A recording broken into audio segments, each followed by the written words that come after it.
Call order the Tuesday, June 1st, 2021 meeting of the Danville City Council. Madam Clerk, roll call to establish a quorum. Chair Ricky Williams Jr. Present. Alderman Carolyn Wands. Present. James Bouchard. Present. Heidi Patel. Present. Bob Iverson. Present. Brenda Brown. Present. Mike O'Kane. Here. Mike Ford. Present. Rick Streebing. Here.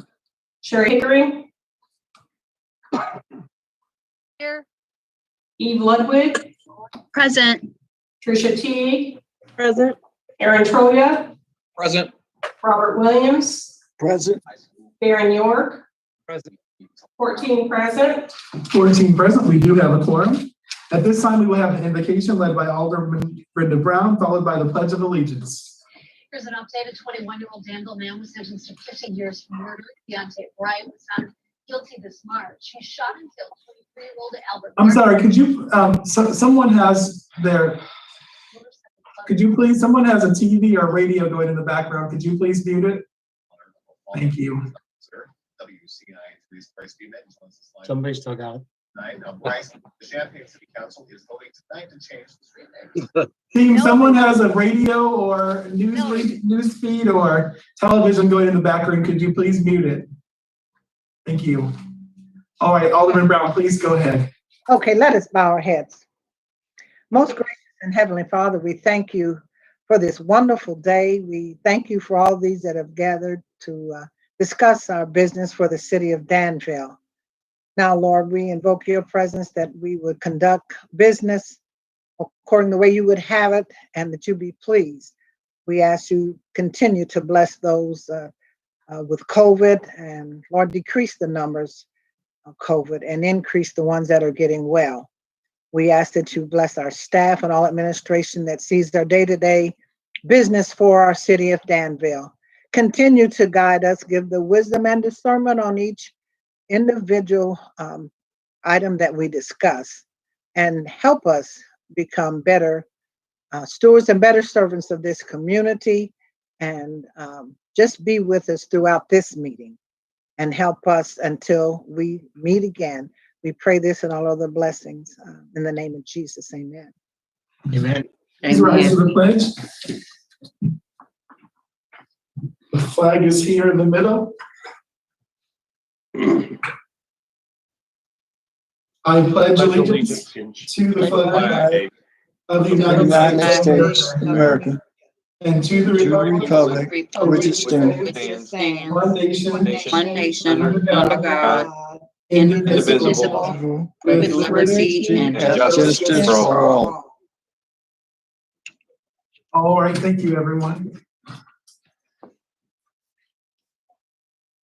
At this time, you have before you the minutes of the May 18th meeting of the Danville City Council. Is there a motion to approve those? So moved. Second. It's been moved and seconded. Any discussion or debate? Roll call, Madam Clerk. Alderman Brown. Yes. O'Kane. Yes. Ford. Yes. Streebing. Yes. Hickering. He's saying yes, you can't hear. Yes. Ludwig. Yes. Teague. Yes. Troya. Yes. Williams. Yes. York. Yes. Wands. Yes. Bouchard. Yes. Patel. Yes. Iverson. Yes. 14 yes. 14 yes, the motion carries. You also have before you the agenda for this evening. Is there a motion to approve this? Move to approve. Second. I would like to note, Alderman, that Treasurer Wilson did provide the February financial statement as well. Unfortunately, that was incidentally left out. But we do have that, and we'll have that for you at the next meeting, okay? Any further discussion or debate? Roll call vote, please. Alderman O'Kane. Yes. Ford. Yes. Streebing. Yes. Hickering. Yes. Ludwig. Yes. Teague. Yes. Troya. Yes. Williams. Yes. York.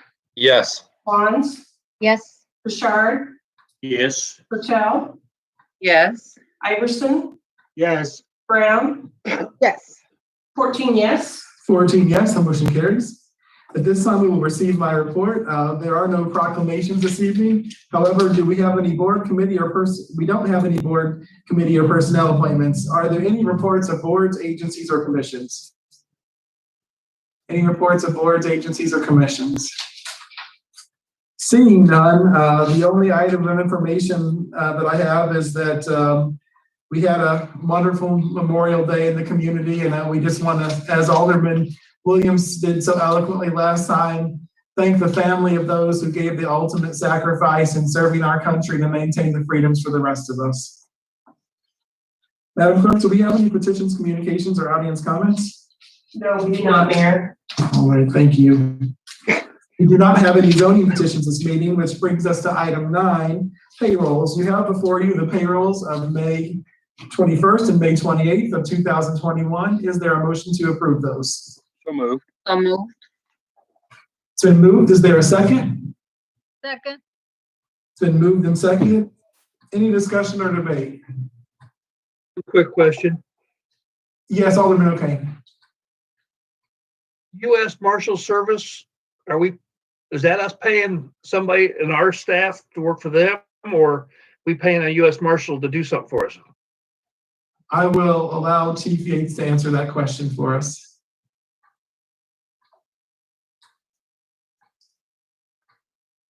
If there's a payment for U.S. Marshal, what we do is and the comptroller can correct me if I'm wrong, but we're reimbursed up to a certain amount. The officers that we have assigned to the task force, we pay their overtime. U.S. Marshals reimburse us for it. And it's just coded. We're not paying U.S. Marshals. No, not at all. Okay. Thank you. Any further discussion or debate? Roll call vote, please. Alderman Poor, Yes. Strebing, Yes. Pickering, Yes. Ludwig, Yes. Teague, Abstain. Troya, Yes. Williams, Yes. York, Yes. Wands, Yes. Richard, Yes. Patel, Yes. Iverson, Yes. Brown, Yes. O'Kane, Yes. 13 yes. 13 yes, the motion carries. At this time, we have before us the vouchers payable for May 25th and June 1st, as well as a special run from May 25th of 2021. Is there a motion to approve those? So moves. Second. It's been moved and seconded. Any discussion or debate? Roll call vote, please. Alderman Strebing, Yes. Pickering, Yes. Ludwig, Yes. Teague, Abstain. Troya, Yes. Williams, Yes. York, Yes. Wands, Yes. Richard, Yes. Patel, Yes. Iverson, Yes. Brown, Yes. O'Kane, Yes. Poor, Yes. 13 yes. 13 yes, the motion carries. At this time, we will receive our Public Works Committee report. Chairman Poor. Thank you, Mayor Williams. We will be meeting next Tuesday, 6 p.m. via Zoom. Hopefully in July, we can be back in person. One question I do have, we all received an email from some local people that used to be here that redo pools. Have we been in touch with them at all as far as our Garfield pool? I can tell you I have not, and I don't believe any of the rest of the team has. Chairman, before we contact anyone else, I think we need to ascertain the direction the council wants us to go with either a new pool or a refurbished pool so that we can determine what it is that we would be asking them to look into for us. Sure. And I'm assuming all the aldermen received that email. Yes. Yes. Yeah. And I personally think it'd be something to look into. I mean, whether it's cost wise and everything else. I mean, it doesn't cost anything to get an estimate, right? Well, I mean, just like anything, Chairman, we would, with a project that big, since it's over 20,000, over the price threshold, we would have to get a get bids. But yes, it would be worth talking to them if they're able to perform those types of services, certainly. Okay. Director Carpenter, did you have anything to add? No, I have not spoken to him either, and neither has Sam. Okay. Thank you. That's all I have, Mayor. Thank you. Does anyone, Director Carpenter, do you have any announcements, or does anyone have any questions for Director Carpenter before we move on to public services? I do have one announcement. Today started the bi-weekly collection for yard Okay. waste. So if any of your constituents call and say they didn't get picked up, please make sure that you're on the right day before you call myself or Tara, because a lot of times that's all it ends up being. I know a lot of people in from Winter down to Voorhees between Vermilion and Logan put theirs out today, and today is not their week. It's next Yes, they Monday. did. Yes, they did. And they said, why aren't they picking it up? So it won't That's all I be picked had. up tomorrow neither, is that correct? Even though What's it's that? gonna be a day late because of the holiday, but it will not be picked up tomorrow neither, is that correct? Garbage and yard waste both are running one day behind. That is correct. Okay. The yard waste will be picked up a day late this Correct. week? Yes. Okay, then it goes to bi-weekly. Yes. Okay, I got you. Thank you, Director. Does anyone else have any questions for Director Carpenter or comments? Yes, I do. Go ahead, Alderman Williams. The Seminary Street corridor is now open, and I was questioning as to, there's, I guess, signs and fencing placed on the north side of that viaduct. What's going on with that? Well, last Thursday, when Assistant Engineer Childers and I inspected it before we opened it all, I immediately found one small area on the northwest side of the tracks that they did not secure. We climbed up on top, and there's actually loose gravel that can fall down through that hole. We actually moved some of the loose gravel just to observe what it would do, and it bounced off the abutment and landed right on the sidewalk. Therefore, we've kept that side of the sidewalk closed until we can get them to come back and close that hole. And there's no risk of anyone walking in that area? That's why the fence is there, so that you cannot walk where the danger area is. And no, the rocks will not make it to the street. Director Carpenter, are you satisfied with the work that they did, that it is safe for cars and for people to go? Because it seems like they did it so quick. Right. Yeah, it's relatively safe. They actually put like 1/4-inch steel up there. They bent it, they welded it. And then when the assistant engineer and I climbed up on top, they actually removed most of the ballast in between the railroad ties that are up there. And anything that would come loose and work its way to the west would actually fall on that metal. It would not make it to the road. You'd have to have the catastrophic failure, then that can happen whether they've got that up there, it's brand new. So with your profession looking at it before and after, you're satisfied then? Yes, I Okay. would, trust me, I would not have said it should Okay, be I didn't open think if it so, was but I unsafe. just wanted to ask, because I know they kept that, and they still have the Junction Street going up, the Junction Street, the street right after there. They still have that blocked off. So is there danger in that area, or is that because of on that side where the barricade is still up? No, that's closed off right now. That's become nothing but an illegal dump site, that whole stretch of the road. And the road's in pretty bad shape, so. Yeah, and it's been that way for years. Yeah. Well, I agree.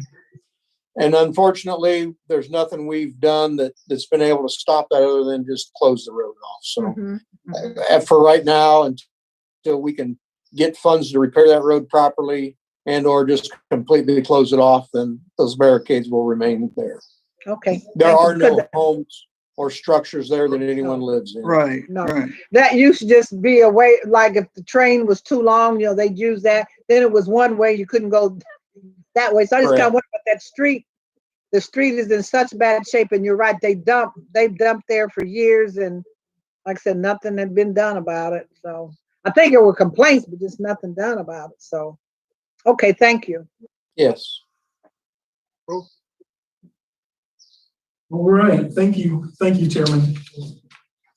At this time, we will receive our Public Services Committee report. Chairman Streaming. Good evening, everybody. We'll start off with 12A, with the ordinance approving the acquisition of real estate at 101 West North Street. I will make the motion to move to approve and dispense with the reading and ask for your approval. Is there a second? Second. It's been moved and seconded. Any discussion or debate? Yes, Alderman Trollia. What's the estimated demo cost for that? Do we have that or not? We projected it could be between $200,000 and $250,000, primarily due to the amount of asbestos that's in the building. Okay, that was my question, if that amount included asbestos or not. So Yes, it does. okay. All right, thank you. Thank you. Vice Chairman O'Kane. Well, I, again, don't doubt that the building needs to come down, but I don't think now's the time for us to spend our money on that. We've got other things. I've been fighting for years to get the Paxton warehouse down, and we got other problems. Still got lots of houses, and we're not gaining on the houses. Every time we get one torn down, we find another one that should be torn down.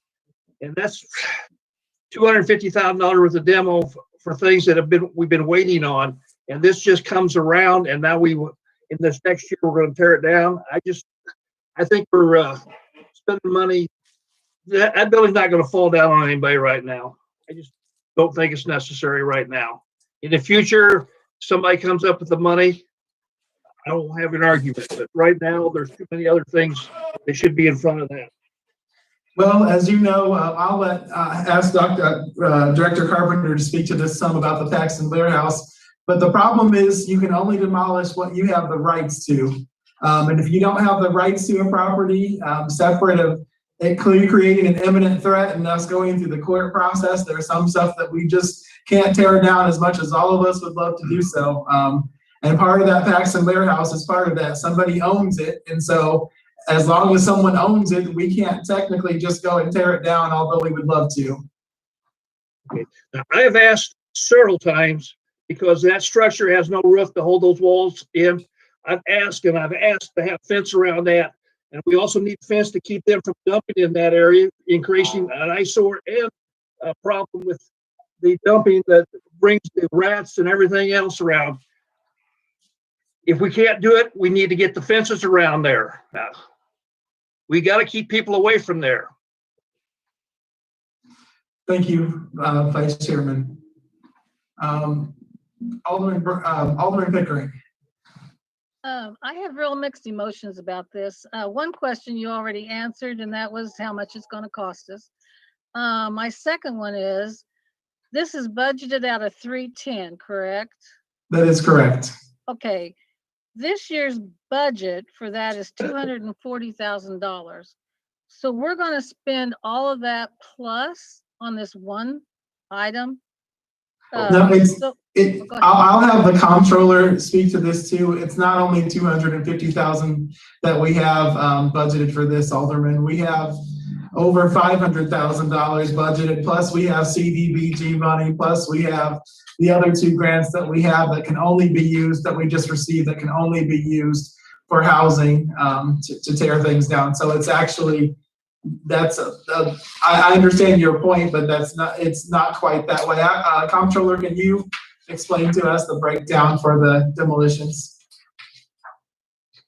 Yes, I can. So the 310 fund has two lines that help pay for demolition costs. One is the community investment line, which we're very familiar with. We've had it for a couple of years now. It is budgeted at $240,000, as Alderman Pickering mentioned. However, there is also another line called the dumping fees line, because this year we decided to split out in our budget discussions. I mentioned this in a presentation. We decided to split out the dumping fees from the demolition fees so that we could accurately track those expenses moving forward. Every year dumping fees go up, so we thought it would be a good thing to track that separately. And for dumping fees, we have 220,000 budgeted. So that's 480,000 total in demolition costs that you're used to seeing in one line, community investment, that is now split between two lines. So that's where we're at on 310. So the dumping fee, as you know, when we have our guys and gals do the demolitions, yes, we have salary and equipment use expenses technically, but we're already paying those folks anyways. They're part of the budget. So the part of the budget that it eats into when we tear down a house, for example, is whatever goes into the dump. And so that's why that much is allocated to that. But we also have, I think, $250,000 in CDBG funds that are allocated for demolitions, as well as I'm gonna forget the acronym wrong. I think it's SFP that we just got $70,000 for. And then the last grant that we just received recently, which is $35,000. So all total, we have over $800,000 that's going into demolitions. Mayor? I mean, actually, it's almost $1 million. I'm sorry. And I did talk to Ashley about this. So if we use all that out of that fund, we will, if we have something else we want to tear down, we will be able to bring that from the reserve from 310, correct? That's correct. Okay. The last thing I want to say is this setting a precedence? I don't believe that it is. The bottom line is that they don't have the money to do anything about it. So what'll happen is it's going to sit there and rot, or they'll give it worse. They'll give it to a nonprofit, like the Drug and Alcohol Rehabilitation Facility that wanted it. They won't have the resources to do it because there's asbestos in there. There's a possibility of the public and the people getting sick if they don't redo it properly. You also have the possibility of a crowd of folks that are struggling that would be right there in the heart of downtown. So, I mean, the bottom line is either we have to do something or nothing gets done. Is it setting precedents? No, because people mentioned, for example, the schools. The school district has money to tear those down. And in fact, they are, my understanding is working on a plan to tear down Cannon School. And if they add any other schools to the list that need demolished, I think that we have to make sure, unlike in the past, that we hold them accountable to get it done. Because we're not going to be in the business of tearing down other people's messes, but the problem is the township may never have the money to do anything about it. So either we have to address it or it doesn't get done. Yeah. And I know there are other people and other places, businesses that would like to give us their business and let us tear it down. So that's why I'm saying I hope this isn't setting a precedence for them. Well, I wouldn't want to accept anybody else's business unless it was in a project area that we needed for either infrastructure or redevelopment. So it's not my intent to accept others, and I hope it's not yours either. So that's why you would like to do this, is because of where it's located, correct? Yes, I mean, the city alone has invested about $2 million in the last year and a half in downtown. Number one, in stormwater evacuation, so that some of the buildings that were having issues would stop flooding, and also in replacing sidewalks so that, number one, it's safe for folks, and number two, that it looks nice, and number three, we can support our local businesses. And to me, this is all just facilitating that, because this is, right near the heart of everything that we have going on downtown. And so it's going to continue to be a problem and something that needs to be addressed. And like I said again, I have very mixed emotions about this. I understand why, but it's just all the money it's going to cost. But thank you. Thank you, Alderman. I hate it as well, but unfortunately, it's something that we have to address. Alderman Brown. And Alderman, I apologize. If you're able, please use the electronic raise your hand option. that way, because I see your hands, but then I forget what order folks are in. So if you're able to raise your hand electronically, please do so. Agno, if they're not seeing it, can you tell them how they can do that? So depending on your screen, let me see here. My screen looks a little bit different. Right next to your name, there should be an option to raise your hand or lower hand. It's way down at the bottom, At the bottom. bottom left. If you're on participants. Yeah. Right, it looks different. Okay. Excellent. Thank you, guys. I'm sorry, this will just help me make sure I don't miss anybody. Alderman Brown. Yes, I have a deep concern about this. Number one is Alderman O'Kane has, our vice chair rather, O'Kane has said that we have a list of homes, and I think, you know, it's like a stuck broke record. We've been playing it over and over about trying to get a lot of these homes and neighborhoods demolished, and yet we're going to take all this money and do this building right now. And I hear what you're trying to say about, because it's downtown and with all the other renovations and new things coming, that we'd like to have that look nice. You know, that building's been vacant for a while, am I correct? Approximately 2 years, yes, ma'am. Okay, yeah, it's been vacant for a while, and it doesn't look like it's crumbling like I've seen other buildings. Maybe it is. I know it has asbestos, but it's not like it's a safety hazard right there. And if it had be a safety hazard, I could see, yeah, let's hurry up. We don't want it to get to be like a greasy tower, but we have so many neighborhoods with homes to be demolished. Can that money be used right now? Because we need to get these neighborhoods looking decent. Because it looks some areas, and I'm sure if you drive through some areas, it looks bad. And I know you or whoever's idea this is to hurry up and get that down, to get downtown looking good. And I'm all for that also. But I'm also for our neighborhoods to look decent. This has been a cry of the people, a cry of the aldermen for a long time. Well, Alderman, that's why we've torn down more houses in the last 2 years than they had in the 3 previous years combined. And as you'll recall from the list that I gave you, Ward 1 has actually received the most attention by having more than 100 structures torn down. And we actually, you are the #1 recipient of demolitions this year as well, projected demolitions by quite a bit. So we are going to continue knocking down all the stuff that we can. A part of the problem, though, that I hope everyone will remember as they consider this is that you, as I mentioned earlier with about the Paxton warehouse, you have to own or have permission to get something demolished. We don't own or have permission for every home or every bad structure that's in the city of Danville. So as much as I would like to just go through and tear down everything that looks bad, that's not immediately possible. I understand that, but we still have a list of homes to be demolished. Am I correct?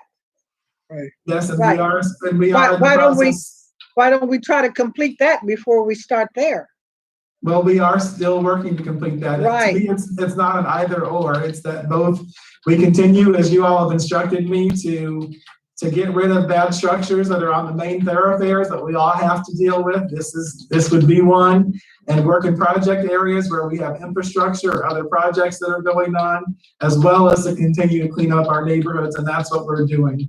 Okay, I understand. I just think right now it's not a good time to take this money and do this building. Like I said again, it's not an eyesore. It's an empty building, but it's not an eyesore. And I understand you're doing all this other renovation, and you need this to go along so everything is looking good. Understand that. I just can't support this right now. Sorry. Thank you. Alderman T. I have a few questions. Number one, just out of curiosity, the building that you guys keep bringing back up that we don't own, but people want it torn down, where is that? What's the address? It's on Griggs Street. Okay. At the end of I know Cronkite. Yeah. I know which building you're talking about. Yeah. Griggs and Cronkite. Okay. Next question is, this particular item, is it for both the acquisition and the demo, or is it just for demo? I mean, or is it just for acquisition? Part of the agreement is that we would demolish the building. Part of the acquisition agreement is that we would get rid of it. So in turn for giving us the property and paying us $50,000. So that's the other thing, is that although it's not much, they are paying for a portion of this, 50,000 of it. Then we in turn would receive the property. And is there a time frame for which, in the agreement, a time frame for which this demolition has to occur? You know, Alderman Teague, I would have to dig back in. I don't recall that we specified it, but I do know that we said that they would give us $40,000 up front and then pay us the next $10,000 by the end of next year. So, and the time frame in which you intend to demo this building? Would be sometime before the end of this fiscal year, which would be April 30th of next year. Okay. And then my next questions are, in terms of the houses that we know we need to demo, what's the total number of houses on our demo list? The total that we have right now, I don't know, because every day, every week, sometimes we tear down. So I don't have at this exact moment, Alderman Teague, of structures we need to tear down. I can tell you that after this fiscal year that we are slated, that the city of Danville would only have about 30 houses left that we own to tear down. Now, that doesn't mean, as we all know, that there are only 30 structures that need to be torn down. That's 30 structures that we have control over that can be demolished. All the other structures then would be structures that we would have to gain control of somehow. Either people would have to give us, the owner would have to give us consent, or it would have to be creating an imminent threat to life and property, or it would have to be, we would have to win the right to demolish it in court. Right. So the houses that we actually own and are, and so not counting houses that we don't own, but the houses that we actually own, we don't know the number. Can you give me the maybe percentage that we've torn down from when the fiscal year started to what percentage were we tackling in this fiscal year? This fiscal year, I know for sure, I would have to look at that list that we sent out, Alderman Teague, and I did resend that to y'all. I think that it's around 50 some or 60 structures that we're tearing down this year. And so then we would have, that means we would have about 30 left that we know we have the right to demolish. So 50 out of 80 this year, approximately. 50 or 60, yes, ma'am. 50 or 60 out of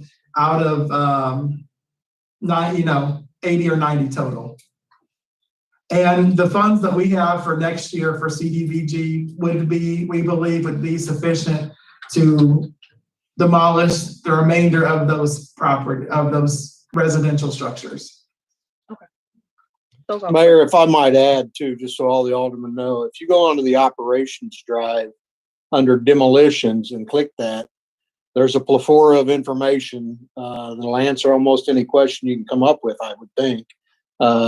It's got demolitions all the way back to 2004, information on them, the demolitions we've done in the last year, the demolitions that are going to be done this year. It's got a list of all of the possible demolitions. It'll list you which ones are being done with CBDG money, which ones were APP. So I would encourage you to look at that. There's a lot of information on there. It's not broken down by ward yet. That is something I talked to Tracy about possibly doing as well, just to help everyone out, so that if you're more interested in a particular ward than the overall picture of it, it would allow everybody to see that in a separate angle as well. Do we have access to that? Yes. I was just going to say, Director, they don't have access to that. They don't have. That's only city staff that has access. But we can print off any of that that you want. I mean, even if you wanted to come in and take a look at everything that's on the drive, and you can say, okay, Mayor, I want this, this, and that printed, we could print it off for you. But a couple of those things, the summaries at least you already have.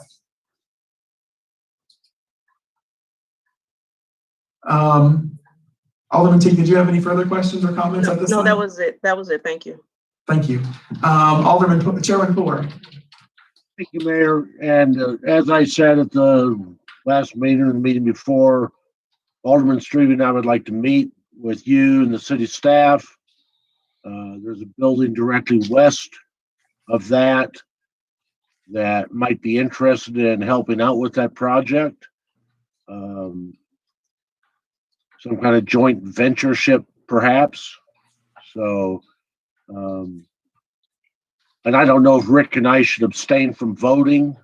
It's not directly affecting us in any way, shape, or form, but we are both members of that organization to the west, which is the Masonic Temple. Thank you, Chairman. Alderman Ludwig. Yes.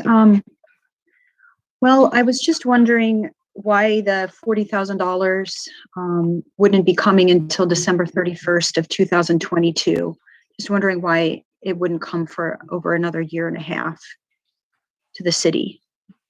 It actually, Alderman, the $40,000 would come up front. The $10,000 would come by the end of next year. The Danville Township, the only revenue that they have are the tax dollars that they receive annually. They don't have other taxes or fees that they receive.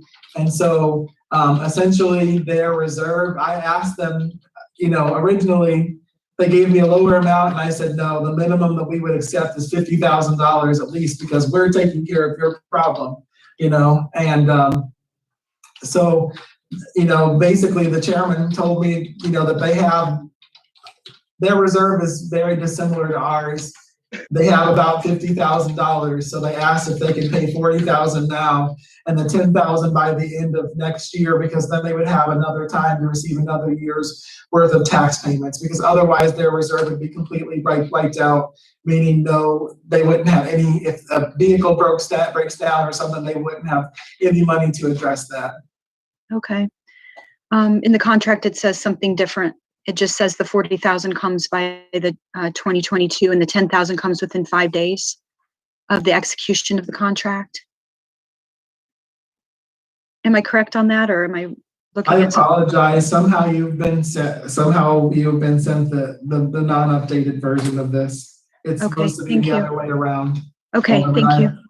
It should be, the sum should be differentiated. It should be 40,000.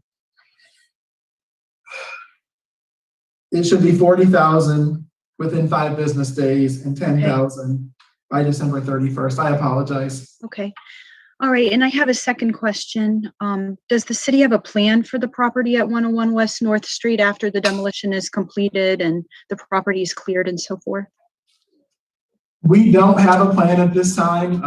I do believe that there are other parties downtown that would be interested in the property, whether it be for additional parking or for event space for their facilities that are adjoining it. But I haven't had those discussions as of yet. Okay, thank you. Thank you. Yes, Alderman O'Kane. I've been told, and I haven't looked it up yet, that the mayor has the right to call a property a unsafe and property, and he can order demolition on that property. It's a city ordinance. So why are we being to the point of not taking care of business for the public safety and ignoring that ordinance?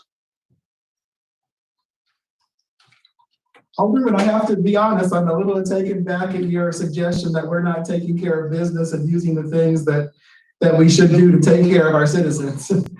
Well, we let the county through the treasurer, the county, whatever you call it, that sells the delinquent property, sell properties that the city should have told the county before they allowed it to go out for sale on these tax rolls that it is unsafe, it should be demoed, and the people shouldn't be allowed to buy it unless they sign off on demoing the property ahead of time. We You know, can't stop. We're creating a problem by not doing something like this. That's not true. We are working to make that happen. In fact, the Corporation Council has been working on an agreement with them so that we can have permission to tell them that things are condemned and that they shouldn't be sold, but we do not have such an agreement in existence at this time. So to say that we're just letting things go like we don't care, I find that a little bit obscene. Well, we can't just. If you're doing that, you're not letting us know about it then. We can't just tear down, everything, and we have let you know that repeatedly, that we can't just go onto a property and tear it down. Corporation Council, do you have some advice on what we can tear, what I have the authority to tear down? The thing is that what you're asking us to do is setting us up for a lawsuit, many lawsuits. I'm talking about the public safety. I'm not talking about a house or a building that is standing without a problem. I'm talking about a building with walls falling down, pieces blowing out of the building all the time, and we don't even put a fence up around it. But we got money to take care of something else. Again, as I said before, we don't have the legal authority to tear down the tax warehouse, and if you will allow, the Corporation Council can explain to you what we can legally tear down.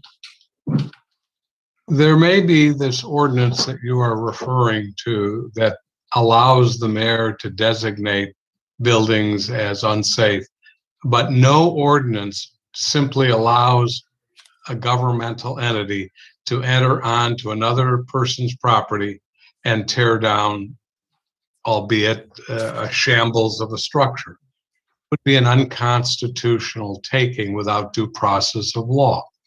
There are three ways that we, the city, can embark upon a demolition. One is, as the mayor indicated, if the owner consents to the demolition. We've done several of these fairly recently, demolition agreements, where they agree either to do it within 30 days, and if they don't, they give us permission to do it, or they simply give us permission to do it. Then we have the right to enter upon the property without a warrant and to tear down the property, i.e., devalue the property somewhat. We can't even enter upon the property unless we have consent or what's called an administrative warrant. So that's one way. Another way is a statutory procedure called the fast track demolition procedure. That requires the city to identify, and the city has identified a fair number of structures that should be demolished. The owner is given time to do that.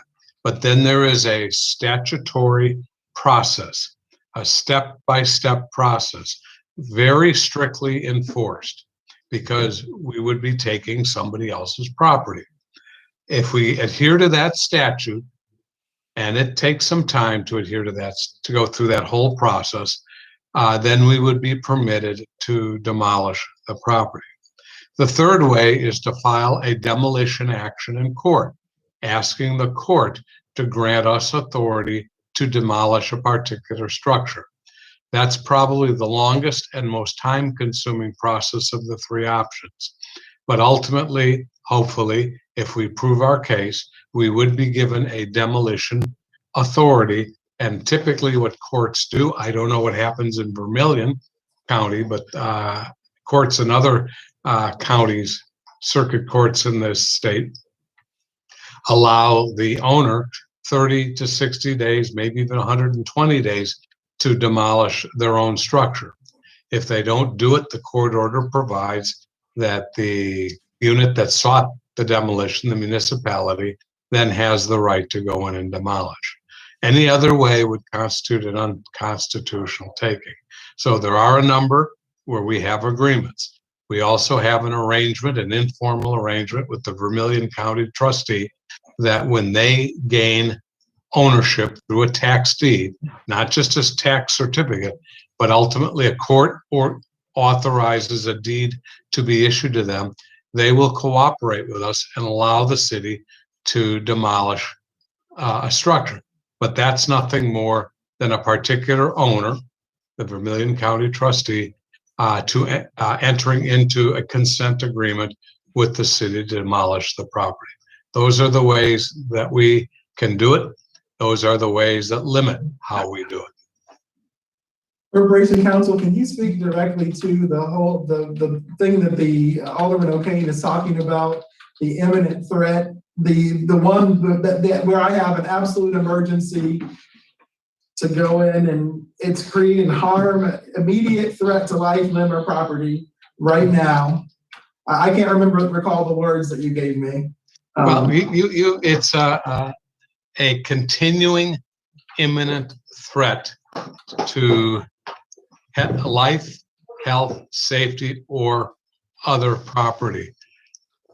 To exercise that, if, for instance, if let's say a property, a structure's been up in a dilapidated condition for 6 months, a year, and some of them are longer than that. I think if somebody challenged that, a court would say it's not an imminent threat. If it collapses, yes, it would be a threat, whatever the threat is. I still believe that to be prudent, yes, the mayor would have the authority, but he would be limited by the processes available to him.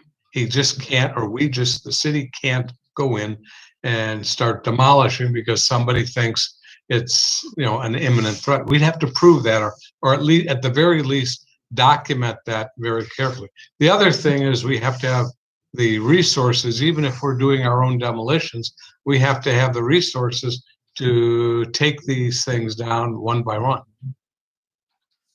The other thing that I would add that Corporation Counsel shared with me, Vice Chairman O'Kane, is that if a structure has sat in a state of dilapidation for a long time, no court is going to rule that it's an imminent threat because nothing has happened to anyone thus far. So if you have something like the Paxton Warehouse that has been like this for 5, 10, 15 years, although you and I know that it's in terrible shape, they're not going to say it's an imminent threat because something happened in the meantime. And since they're still an owner, if I go in there and tear that down, and later on I'm going to be asking you for hundreds of thousands of dollars to pay this guy when he sues us in court.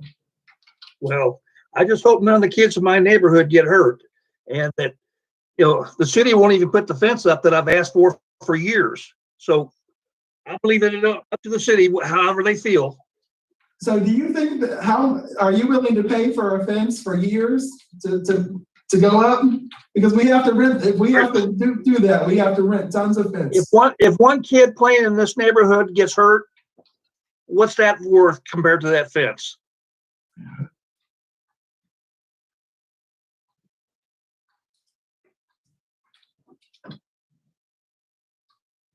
Alderman Bouchard, you haven't had a chance to speak yet. Yes, sir. Are we even allowed to go onto that particular property and put up a fence without the owner's consent? I don't believe that we are, but I'll defer to Corporation Counsel on that. I would tend to agree. Normally when you go into communities, either efforts have been made to reach out to the owner, and there are times the owner consents as long as somebody else is paying for it. But if an owner objects, to suddenly deprive them the right and opportunity, such as it is, to use their property, it's an unconstitutional taking without due process of law. So the bottom line is we can't just throw up a fence even if we want to. I'm not saying that I don't want to, but we can't, huh? You can put it on the street. But if you're still depriving the owner of the use, let's say a property takes up a whole city block and we put the fence on the sidewalk all around the property and the owner can't get to his property, what do we do? What's the answer? I wish somebody couldn't get to that property because there's a dump site, mattresses and garbage and everything else on one side. Walls are falling down, things are blowing out of the building. I mean, when does this rights of our citizens matter less than the rights of somebody that owns a dump? The problem is if the citizens encroach upon their property that would cause them harm, then they have actually the ones who have violated the law as well. I could agree with you that the rights of our citizens are of utmost importance, but the problem is we have to follow the law. You swore, I swore, every person up here swore that we would follow the Constitution of the United States, the Constitution of the state of Illinois, and the laws of the land. And so we have to follow the laws that are before us in how we address these problems. And we are doing so. And I'm not going to violate the law for you or anyone, respectfully. If anyone can get that particular owner, whoever it is, to consent, problem solved. But apparently, Council, we've been in contact with that person before, and the person is a complete jerk and derelict, and that's why the property is in the state that it is. So if we could get permission, I would already do everything that we could to have it, but unfortunately we don't. Alderman Ludwig. If the city is given legal permission through legal processes, fast track or consent agreement or demolition action in court to tear down any structure because it's an imminent threat, is the city responsible for the demolition costs and so forth? Or is that the responsibility of the owner? No, we would be responsible for it, and we only have, I believe, 140 days to do so. So that's the other thing. We have to make sure that we have the capacity to accomplish it in that time, because we only have 120 or 140 days to get it down, and then that expires. We can put a lien against the property, Alderman Ludwig, but a lot of times it's a property that no one's ever going to want. So paying to put a lien on the property is usually going to cost you more than you'll ever get back. But a lien is essentially the only way that we can recoup the costs. Okay. Thank you. Without outside of an outright lawsuit. Vice Chairman Streeting, or Chairman Streeting, I'm sorry. Mayor, I was looking through the packet that I got from City Hall today, and Ms. Ludwig was right. In here, in the intergovernmental agreement between Danville and the city, it does state 5 days is the 10,000 and December 31st is the 40,000 or 22. Yes, you are correct. Please let the record officially reflect those amounts should be switched, and the 40,000 within 5 days, the 10,000 by December 31st, 2022. I unfortunately uploaded the unadjusted document. Yes, Alderman Brown. This is just a concern. Whoever owns this property, the language is kind of strong. You said a jerk and derelict. Does that mean people that are disagreeing with you or what? Is that what you mean by that? You think that's what I meant? I don't know. I'm asking because you use those, you describe them that way. I'm just saying, does that mean you're meaning that there's It's not a person who disagrees with me, ma'am. It's a person who goes around town buying up property like this and continuing to put our citizens' lives at jeopardy. And yes, I would assuredly call such a person a jerk who knowingly to try to get financial gain puts people's lives at jeopardy. Okay, yes, you ma'am. answered my question. That's all. Thank you. Any further discussion or debate? Roll call, Madam Clerk. I thought I had my hand up. Hold on, somehow I got put back. Oh, I'm sorry. Alderman Trolio. Well, I was just going to tell you, Mayor, I do agree with you on this. I'm not denying there's a ton of properties that need to be demoed we don't own, but it sounds like we should just demo the ones we own first.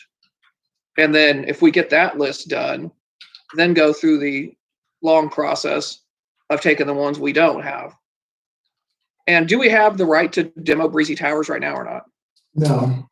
Okay, that's all I had. Thank you. Alderman Williams. Yes, I just want to comment that during our public service committee meeting, I was a lone alderman or alderwoman to vote against this proposal. And I had several concerns. We have a list of buildings that are scheduled for demolition. This project would take over a fourth of our income or money set aside for this proposal. I feel that not only would it withdraw from this set amount of money, but it would also delay the demolitions that are scheduled now in the city. I don't see the emergency need for us to do anything with that building. There are homes or vacant lots and buildings sitting around here in the inner city that needs to be torn down. They need to be torn down now. We waited long enough. We need to do this. This is all I have to say. Thank you, Alderman. And as I told you there, we received about $250,000 in additional funds that we did not have before. So this will not delay the demolition of properties and residences that were already planned. And we can't, again, I would just reiterate, we absolutely cannot just go and tear down a bad house. The Corporation Council's explained to you why. I've explained to you why. I don't know how to explain it any further. But I understand your point. I'm tired of it too. You have to recall, I represented our ward for a decade and I understand thoroughly. And that's why we worked so hard on the mayor to be sure that we got our demolitions done. And that's why we were #1. And that's why Ward 1 continues to be #1 in the amount of demos that are taking place, because we unfortunately have the most blight. Right. Yes, Alderman Pickering. Well, and I do want to make clear, when I said the $240,000 in the budget, like you said, we do have reserves. So if there is other needs, we can draw for those reserves, correct? Yes, ma'am. So that is something we do not have to worry about. So okay, that's a plus. Thank you. That is correct. And Alderman Pickering, you bring up a good question. Chairman Poor, I also see your hand. I will go ahead and have Comptroller explain the reserves for everyone, because this is something that I wasn't aware of until quite recently, honestly, myself. Currently, the Community Investment Fund 310 has $600,000 in investments and over $400,000 in checking or working cash. So our budget is balanced for 310. So assuming all revenues flow through, which is funded through home rule municipal tax, we have, if we don't dip into reserves this year, $1 million. So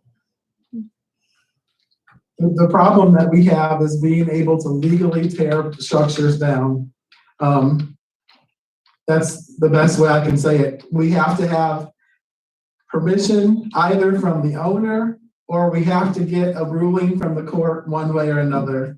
Unless literally a house is right now going to collapse on somebody else and kill someone. And I hate to tell you this, but again, if the house has been like that for 3, 5, 10, 15 years, or the building has, no court in the world is going to say that it creates an imminent threat, because no one has been harmed in all of that time. So again, we're opening ourselves up to immense liability. Chairman Poor. Yes, Mayor. To the other alderman, Alderman Street and I belong to the Masonic Temple. We own from 109 West North all the way up to that property. I'm not on the board anymore, but we have had discussions about that'd be a great addition to our facility. There may be some money we can throw at this to take the sting of the tear down a little bit, maybe improve it to where we'd have a joint partnership for parking, et cetera, et cetera, et cetera. So I think it'd be a great idea to get it down, get the parking in there, just for the downtown. I mean, it's, we did it on Madison Harrison, whatever, but, and I got to ask Corporation Council, Simon, even though we're not voting on the Masonic Temple entered into this agreement, but should we refrain since we're members? I would, out of abundance of caution and to avoid any appearance of impropriety, even though there's likely no impropriety. Okay. Thank you, Mayor. Thank you. Thank you, Corporation Council. Alderman Pickering, did you have another question? Well, or and I just comment? want to make sure we understand that the CDBG funds has nothing to do with this. So, because those are homes that are tore down because we own. So this would have nothing to do with the CDBG funds. I think That's we all- correct. Yeah. That's correct, Alderman. Any further discussion or debate? Roll call, Madam Clerk. Alderman Pickering, Yes. Ludwig, Yes. T, No. Troya, Yes. Williams, No. York, Yes. Wants, Yes. Bouchard, Yes. Patel, No. Iverson, Yes. Brown, No. O'Kane, No. Poor, According to Corporation Council, I should abstain. I abstain.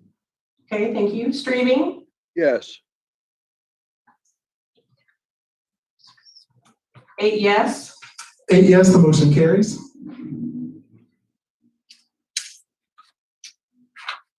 Chairman Streaming, we are back in your hands, sir. Okay, that puts us to item number 12B. I'll make the motion to move and to approve and dispense with the reading and ask for your approval. And the resolution is approving the submission of a grant application for 2021 COPS hiring program. It's been moved. Is there a second? Second. It's been moved and seconded. Any discussion or debate? Hopefully this is something a little happier that we can all agree on. Seeing none, roll call vote, please. Alderman Ludwig, Yes. T, Yes. Troya, Yes. Williams, Yes. York, Yes. Wants, Yes. Bouchard, Yes. Patel, Yes. Iverson, Yes. Brown, Yes. O'Kane, Yes.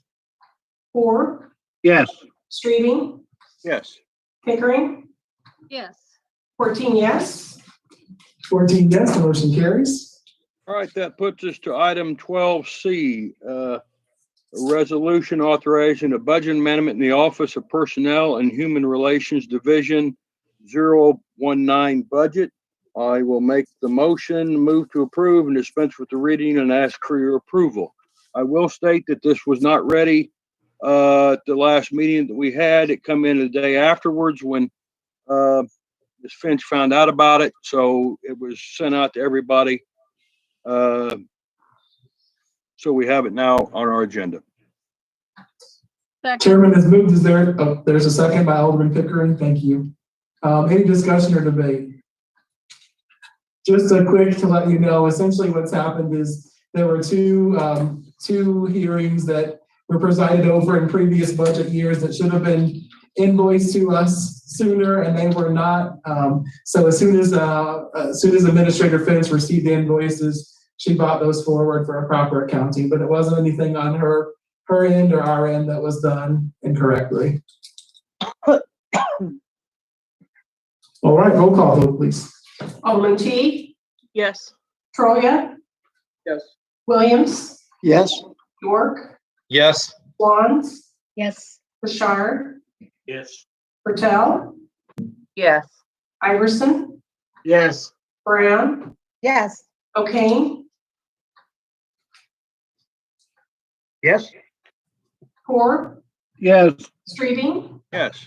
Pickering, Yes. Ludwig, Yes. 14 yes. 14 yes, the motion carries. Okay, that puts us to 12D, items of information. Number one is the Danville Fire Department approval fireworks permit for the Danville Boat Club on Saturday, July 3rd, 2021 at 9:30 p.m. with the rain date of 7/17/2021 at 9:30 p.m. Mayor, are we voting on this evening, or is it just? item information. Just an item of information, Chairman. Okay. And So- with that, I don't have any more items unless somebody else does.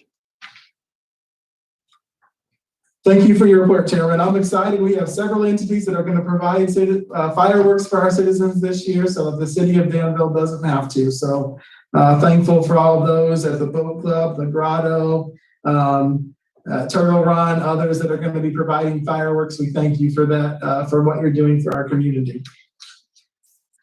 At this time, we have items of information, the Garfield Park Municipal Pool discussion.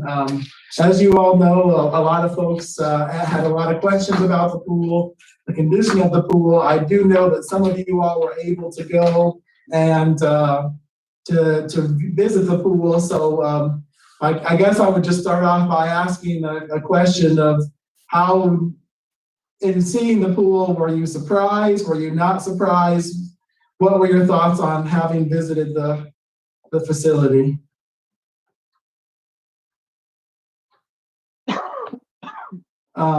Yes, Alderman Patel. I must say that I was shocked, for lack of a better word, at the condition of the pool. Being that we were just there last year, my family and I, using the pool. So it definitely needs to be something done to it. But we all need to come to an agreement on what that will be. Thank you, Alderman Patel. Chairman Poor. Again, Mayor, we all received an email from some local folks. They're, I believe, in the Chicago area now. I think we seriously need to look at contacting them on what it would cost or might cost for relining, new gutters, et cetera, et cetera, et cetera. And then kind of go from there. I mean, let's face it, it's not going to be open back up this year. A lot of communities have shut down their pools entirely. They're very expensive. Anyone that has a pool knows that the price of chemicals have gone up tremendously. And availability is becoming kind of scarce. So I think we really need to look at this. I mean, if they've got an idea that they can do, that we don't have to tear it all out, I think that'd be an option. Let's face it, the total rebuilding cost is astronomical and really and truly probably something the city can't afford. It's nice to be able to provide family comfort and entertainment in the summer, but you know, if it's going to be a 20 million plus project, I think we really need to think. But I mean, the spray parks, and I'm hoping Winter Park. I know they had a valve problem up there, but hopefully, you know, we can get some resolution of this as far as what will be our actual costs. So We that's all I have. do have, Chairman, concrete estimates of what our actual cost would be to completely rehabilitate the pool, which would be like giving us a brand new pool is $3.5 million. To build a completely new pool, we're looking at $10.5 million, $12 million. And this is from Hanson. They provided a packet of pool rehab that they've done in other places, and we are actually waiting for them to get us some of the before pictures as well. But Mayor, do you think it'd be worthwhile reaching out to the other folks that sent the email? I mean, essentially, I'm going to reach out to them, but essentially what they propose is a certain type of lining. I mean, it's essentially what Hanson is proposing, but possibly a different material. But yes, I mean, we're going to definitely reach out to them. But I have to tell you and warn you, I don't know anything about these folks, but oftentimes we get folks who reach out to us and they say this or that or the other, but they haven't necessarily done projects of this size, you know. So I want to talk to these folks some more and find out what their background is, because I guess they're worldwide. I mean, nationwide, worldwide. So I mean, I think it'd be something just to say, okay, what can you do for us? Sure, absolutely. I mean, we do intend to reach out then to them, but I want to know what I'm reaching out to them to ask. Are Oh, we right. talking about a rehabilitation, or are we talking about something brand new? Because obviously the scope of the project would be completely different. Alderman, and of course, at any time, you can feel free to offer comments about whether or not you think we ought to build a new pool to completely rehabilitate the new pool or the current site. Alderman Brown. Hey, Mayor, I still thinking on this, and I did go look at the pool in its present state. What about, and we've done this with other projects, we have an engineer, but if we could get another engineering firm look at this, I know Mike Poor is talking about a construction, but engineering, it's a little different. To look at not just a pool, but look at this in a different effect. I think Alderman Ludwig had talked about some ideas, and a lot of communities have those. I keep hearing people say, oh, they're not having pools, but a lot of communities are just not having a pool, but the aquatic pools, or not only that, but like you've got. Are you talking about, I think you're talking about like an aquatic center, Yeah, right? okay. Let me finish. Yeah, similar to that. And then like she mentioned, a lazy river thing. But I think if we could look at it, like I said, we're not in a hurry. If let's just have if we could find someone, and I think I could, an engineering firm to just look at it on the part of revamping or repairing, or look at not just a pool, but then the whole area of maybe not just the pool, but an area, because we could, I think like Alderman Ludwig had mentioned, and it's true, a lot of communities make money. We could do more than, I think, whatever it was, $4 or $5 to get into our local pool. But I think if we have an engineering firm look at this, as well as you're talking about a construction, people putting a bid on it, I think just look at what we could get, the cost and everything. I think it'd be worthwhile, because not even, it may not stay in its present location. We may have to locate centrally somewhere, but I'm just saying that I think this would be an improvement for our total community. So I would suggest if we could, the engineering firm within reason, as far as cost, look at this and come maybe do a presentation to the council. Alderman, I want to be sure that I understand what you're saying. You're talking about an engineer having an engineering firm do a study that's more than just a new pool, but with all the amenities of an aquatic center. Is that what that's what I was similar to, I'm not going to say an aquatic center directly, but something similar to that. And you said, you know, I heard you mention we only charge $4 or $5 for our place now. Have you had an opportunity to look at all at like the prices that are charged for pools that have, for example, the lazy river and some of the other amenities that you're mentioning? Well, no, I haven't got the exact prices, but I know it's more than $4 or $5. I mean, even the day that Director Carpenter was with us, we were talking about some places over in Indiana, even that they may charge a little more money than what we charge. And talking with people in other communities, they may pay a little more, but they get in and there's other things to do. And they're beautiful sites. I just kind of looked at some and talked to some people. Couple of trips I've made and talked about this. I just think that would be nice for Danville. So that's why I thought if we would have, I know I'm not saying that Sam isn't a good engineer. Please don't misunderstand me. Right. And I think it's just to put another set of eyes on this, another opinion on this. Well, this isn't Sam's eyes or ears. We paid an engineering firm, Hanson Engineering, that does most of the engineering for our community, to do this, that has done this in dozens, if not 100 other communities. They're the ones who conducted this study. So this isn't Sam's opinion or his thought process. This is what we paid an engineering firm to provide for our community.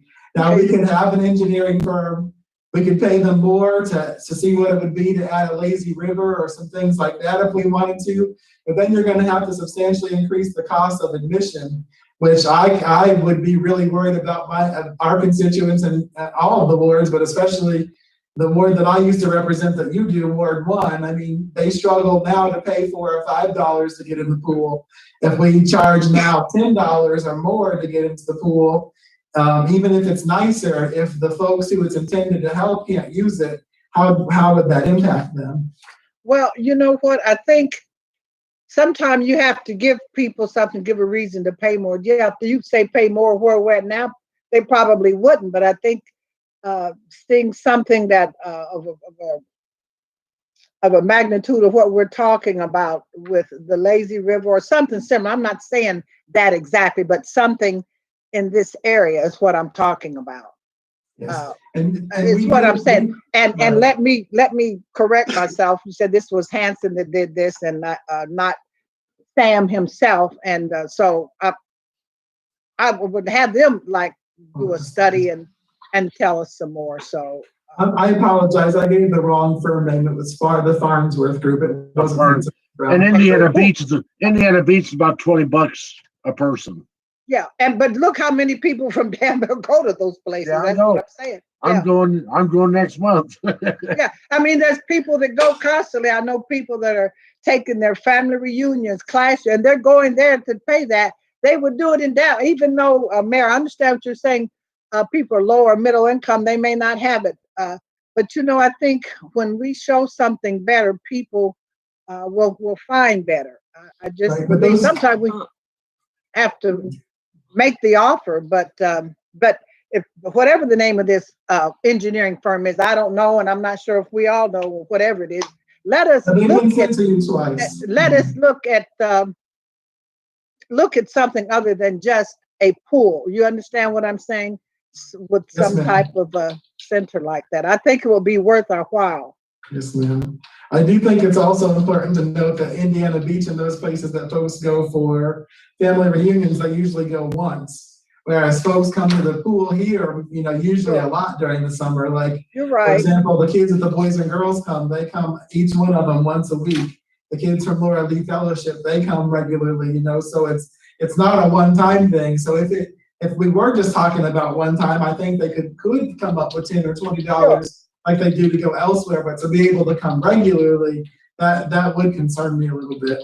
Sure, I think if we put it there, they said you build it, they'll come, and I believe that there's some kind of way, like you mentioned with the kids from Laura Lee, we could get sponsors to help those kids, and there's other people that what I know would help with the low to middle income people, because I've done it for children that want to go, maybe their parents doesn't have it, and I've done that. So I just believe this, and that's why I think it's worthwhile us looking into it and having whatever the name of this engineering firm is, to have them look at it in that way and to draw a different type of and like I said, it may cost a little more, whatever, but I think we have to sometimes do things a little different to draw.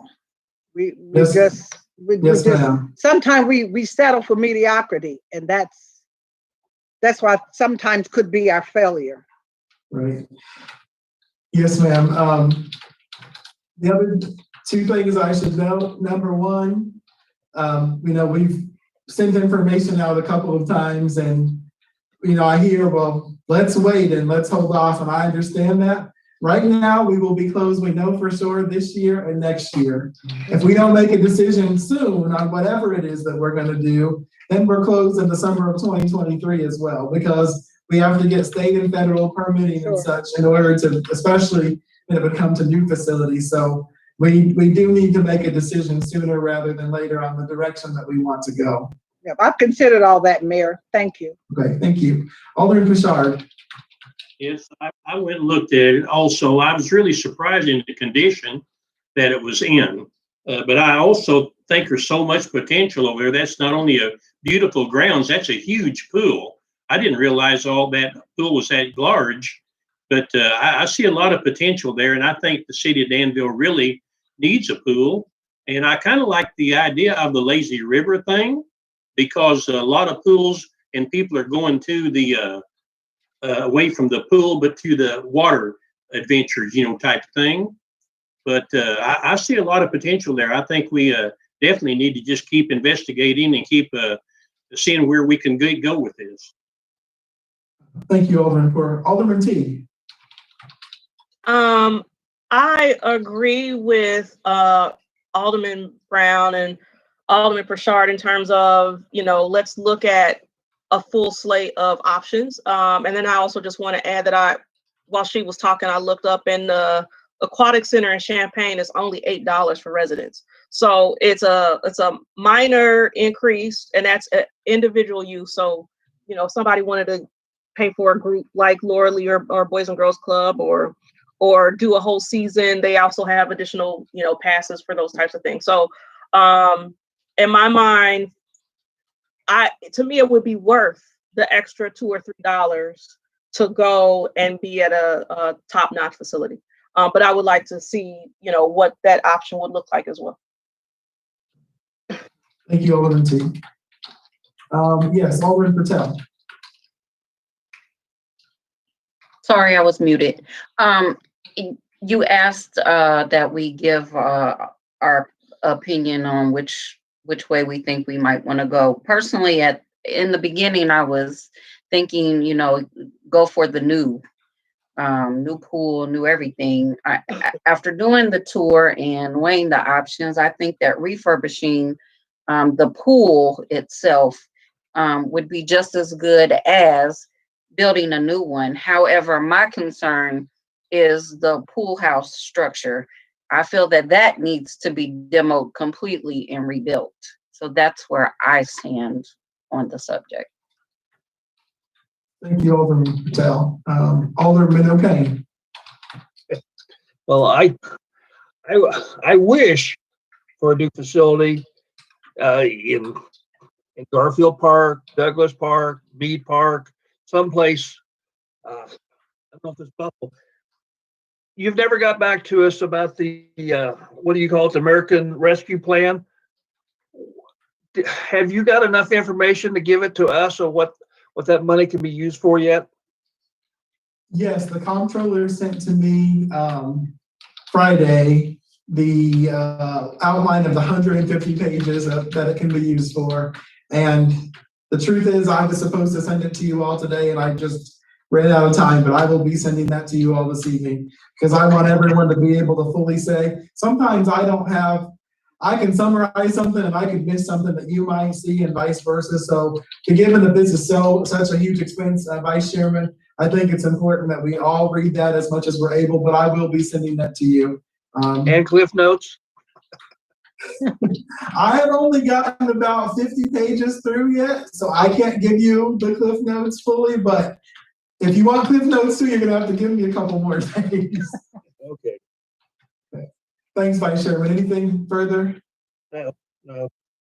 Okay. Yes, I have something, please. I don't know how to push that button. Okay. Yes, Alderman Wands. Oh, thank you. After talking with several constituents, I don't say a lot, but I do get around to a lot of people. And a new pool, the first thing they said was, who's paying for it? Of course. A $10-12 million price tag seems to most people like a lot for a pool. However, most of them did say that the 3 million or whatever, something in that area, would be more feasible. And if it didn't raise taxes, that they could go for that. I think this is something that maybe the people ought to be making this decision, and not us. I don't believe that we should go into great debt for a pool. That's just I looked at the pool. It definitely needs help. There's no discussion about that. I mean, it's either going to have to be fixed or we're going to have to shut it down, because there's no way that I would send my child there, because it's got some dangerous problems, to say the least. But according to the Farnsworth group that we had that information from, in a 30-year period, 6,700,000 difference in the cost of building and maintaining the new pool as it would be to rehabbing the structure where it is now. That's a lot of money. I don't know how you were raised, but I was raised, you don't buy something that you can't pay for. And, you know, I wish we had $12-15 million that we could just say, hey, let's do it. You know, that would be wonderful. But I don't believe we do. And I think we need to be a little more cautious, a little more sensitive of how we are spending the people's money and our own money. It comes out of our pocket too. And $6,700,000 is a lot of money. It just doesn't sound reasonable. And I'm somewhat concerned about the children who enjoy that pool. A lot of them on a daily basis. Even at $8 a day, that's going to run into a lot of money for somebody. I don't know. I cannot with good conscience support a new pool. And from what the phone calls and the people I've talked to one-on-one, they're feeling pretty much the same way. And I didn't stay within my own ward. Sorry, guys. But I went to different wards of people I knew and talked to them, all the way 1 through 7.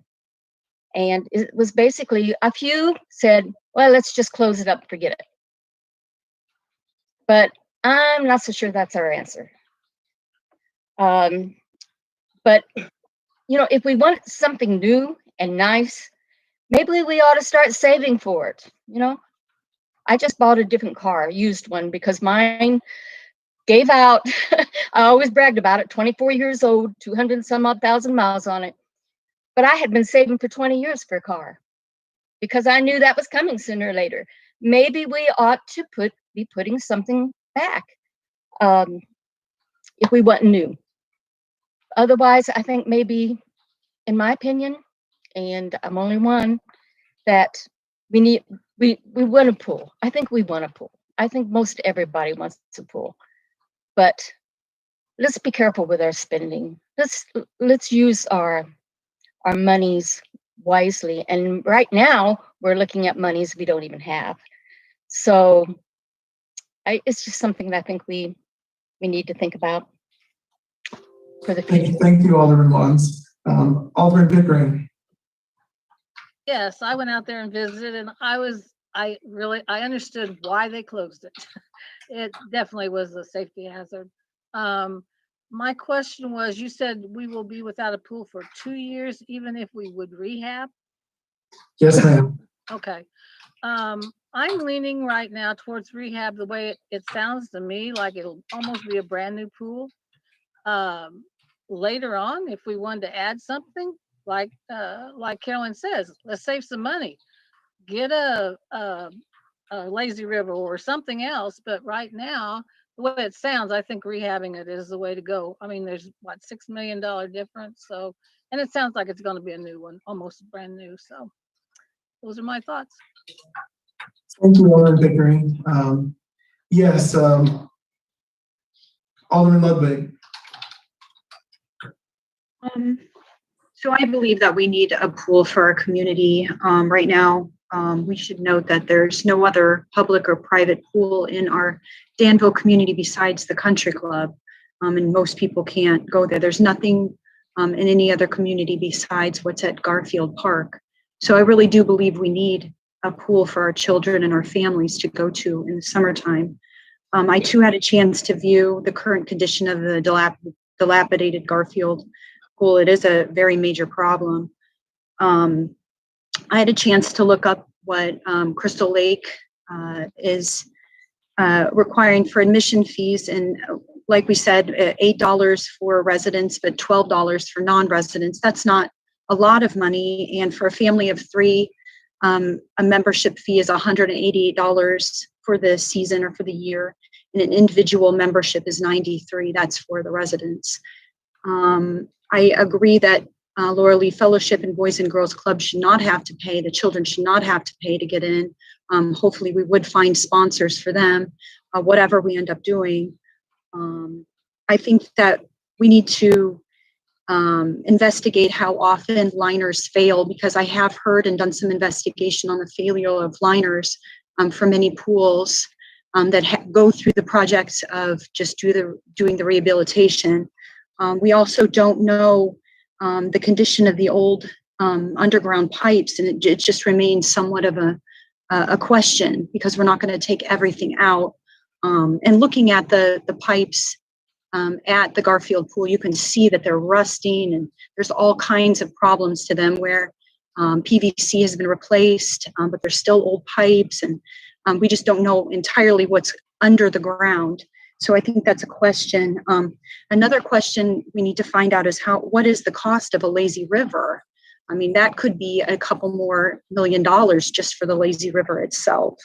So I think we need to investigate the cost of an aquatic center, investigate the amount of income that's generated by an aquatic center, such as Crystal Lake, just to see if that is something that would even be feasible for us. Because if income is not generated the way that it is currently with Garfield pool, it really would be out of the question to spend 10 million plus on a new pool or aquatic center. Those are my opinions. Thank you, Alderman. Just to give you perspective, the pool and operationally does a little bit more than break even. So that's just for the operating cost, but that doesn't include insuring the facility. That doesn't include the utilities for the facility. It doesn't include a whole other things that we aren't even including in the operating costs. Essentially what we're including are the chemicals and the staff, and maybe a small amount of equipment that is needed for the pool now. And that's, I think, with our fees being $5, and the nonprofits, I think, only pay $2 or $2.50 a piece right now.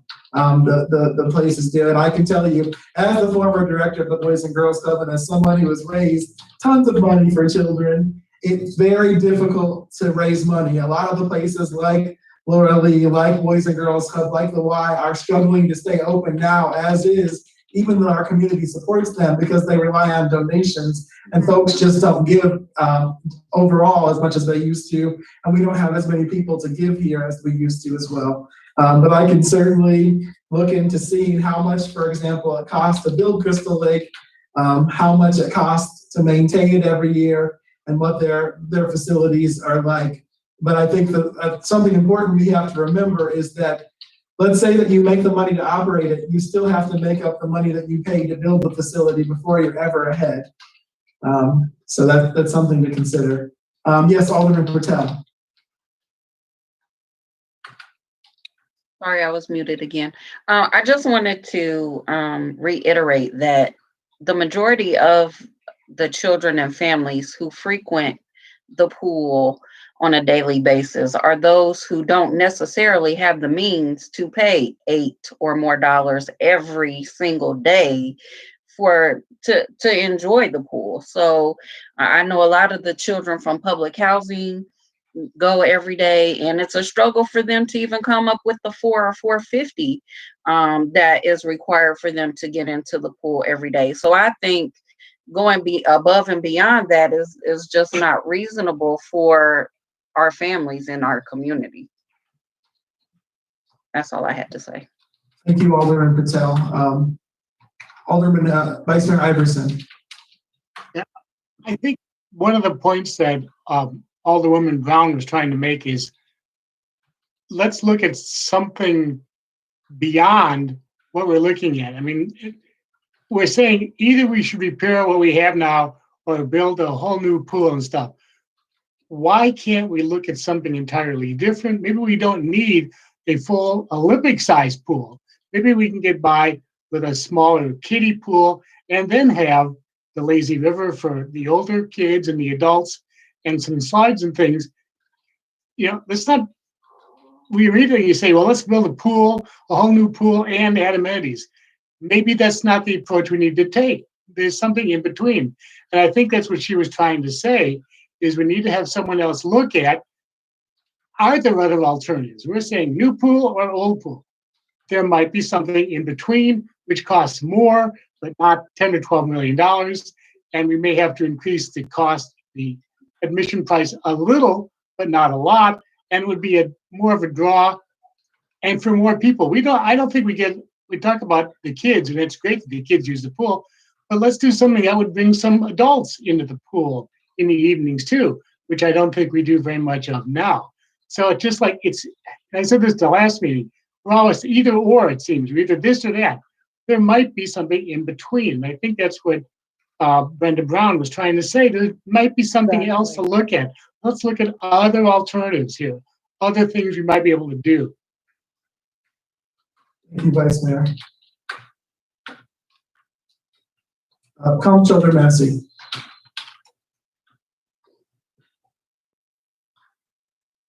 Hello, I just wanted to share, because Crystal Lake was brought up as an example of a close by pool. I pulled up their budget, and part of their revenues is they levy property taxes in excess of $55,000 for operations. So I just wanted to throw that out there.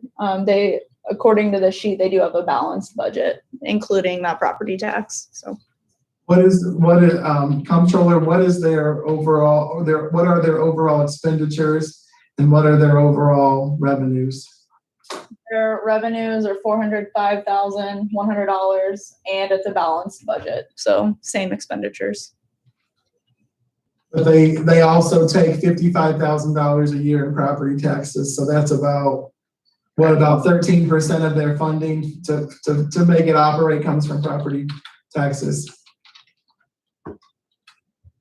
I would also be interested to see if they're like us, that if it includes everything, all the expenses to operate, or just the ones that you see, like does it include insurance, does it include the power bill and things like that? That would be interesting to know.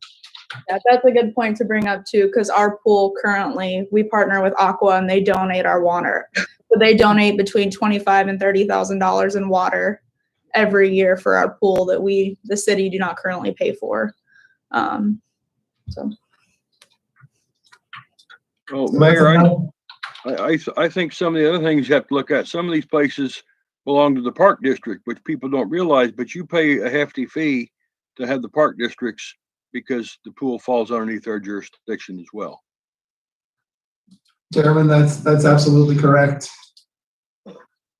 Alderman, are there any of you who haven't had an opportunity to speak on this that would like to add any further commentary or have any questions or directives for us? I'm going to look at it Thursday, but I agree. I mean, without looking at it, the rehab seems a much better option than a whole new pool. I mean, $6.5 million is a lot more an expense. Thank you, Alderman Toad. And I will go for the rehab as well. I stated that a couple of weeks ago. And if something else comes down the line, we like something later on, maybe we can put something else in, but we can budget for that and look forward down the way and save. I also am in favor of a rehabilitation of the current pool, but I'm not against looking at other options like Alderman Streebing suggested. I've seen actual projects where they have renovated a pool and then added some features to it at later times when they had the funds available. So I would love to look at those kind of options as well. Thank you. Chairman Puller. Mayor, I can't remember how many years ago it was when this federal and state government passed mandates on different drains and things, and we had to redo the pool's plumbing so the drains wouldn't suck a child's hair into the drain, et cetera, et cetera, et cetera. So we're at that compliance already. I would also agree we look at rehab over total rebuilding And like the other aldermen have said, if we want, I mean, we have a massive amount of ground there at Garfield where we could put in a lazy river or other things. But I think that definitely the bathhouses need to be redone, bathrooms, etc., maybe some picnic areas, pavilions. But I think at this time it's going to be a lot more beneficial and to keep the cost down for people that want to attend the park, just to do a rehab. Thank you. Director Carpenter, did you have anything that you wanted to? No, I think most of the aldermen that have wanted to come and look at it have done so. I know I've got one or two more that I'll meet with this week. So if there's anybody else that still would like to come out and see it, we're scheduled to meet at 1 p.m. on Thursday. I've got room for two more if they decide they would like to see it as well. And I'm glad to hear what I'm hearing, that people want to at least look at it. I would encourage us that we need to move, as you stated, Mayor. The longer we prolong this, then the longer the pool is going to stay closed overall. We know it's closed this year and for sure next year, no matter what we do. But if we've got something that we can take to an engineering firm to make more concrete plans and hopefully by August, perhaps get bids out and start accepting bids to do whatever we're going to do, then by 2023, the pool would be open and functioning again. So I just think that's something that we should all keep in mind. Thank you. Thank you, Alderman. The other thing that we haven't talked about at all, but I think that we need to keep in mind is anytime we spend some money on one thing, no matter where the money comes from, that means we can't spend it on other things. So, everyone's talking about, I've heard a lot about flooding in neighborhoods and houses. I've heard a lot about people that want sidewalks or sidewalks refurbished, sidewalks put in. Every dollar that we spend somewhere, we cannot spend it somewhere else. As you all know, we have a couple $100 million of backlog and road work that needs done. We have $150 million plus in sewer work that needs done. We have more than $100 million shortfall in our pensions that we owe for our police and fire pensions that are underfunded. So right there, you're looking at $500 million of things that we actually need in the city of Danville that we must do in order to make sure that people live. And that's not including the wants, the things that we would all like to see happen. So I just hope whatever we decide that we will keep that in mind as we move forward. As Alderman Ludwig has requested, we did find some, comptroller did find some information. I would like to ask some clarifying questions about their budget so we can see how much it costs for them to build the facility, how much it costs to operate the facility, make sure that their budget includes all the costs and also what their revenue is each year, so that we would have a comparison of an aquatic-like center as Alderman Brown recommended. I think that that's important. So I will work to get that information to you before the next meeting. And what I'm hoping is that by the next meeting, if not the next meeting, hopefully the next meeting, but if not, the first meeting in July at the decision at the latest, I will poll you to determine if we intend to move forward with a rehabilitation, which gives us a like new facility or a new facility or something in between. But the something in between, I can tell you, is probably the something in between is going to cost us a lot of money too. It's just a different kind of thing because you're talking about building brand new stuff or something in between. If we want a lazy river, yeah, it's not a whole new pool, but it's definitely new construction for sure. And I can try to find out the prices from a couple of places that have done a lazy river, how much that actually cost them to add in there, so we can possibly consider that. Alderman Patel, I do believe that we could easily change out and have them figure out what new bathhouses versus the current one would be. So that would be I'll great. try to get that as well. All right. Thank you all for your thorough feedback. as we've always said, we have some hard choices to make for our community, things that aren't easy, but what I really appreciate is how much everyone cares, and I also appreciate the fact that folks have done some research and stuff as well as talking to their people. Those are all important things to do when we make decisions. Chairman Ford, did you have a? There was nothing on the agenda about items of information or anything after closed session, so. Yes, sir, this is the items of information. Yes, sir, so. Alderman Ludwig and I got to meet with Lincoln Park Historic District Neighborhood Association last month. First meeting in over a year. Was really nice. Eve got to be introduced and was welcomed with welcome arms and hearts. And we'll have another meeting, I believe, in July and then in September. Thank you, That's all I have. Chairman. Are there any other items of information for the good of the cause? For our new aldermen, this would be a time, if you're involved in, for example, community organizations, this is going to be a time to invite everyone to those events or things that you guys have coming up in the places that you're participating in. Also, just if you're aware of other community events and things like that, this is a good time to provide those for the community to help us raise awareness. Any other items of information? Yes, Alderman Pickering. Question, when are we going to meet in person again, or do we know? That will be up to you all. I would propose that we resume meeting in person again in July, but I know that there are some folks who still have discomfort with that. So what I hope to do is officially poll you guys at the next meeting so that you can tell me what we plan to do after this month concludes. Okay, thank you. Yes, ma'am. Any other questions or items of information? All right, you'll be glad to know we do not have need of closed session. At this time, I would entertain a motion to adjourn. So moved. Second. And it's been moved and seconded. Is there any discussion or debate?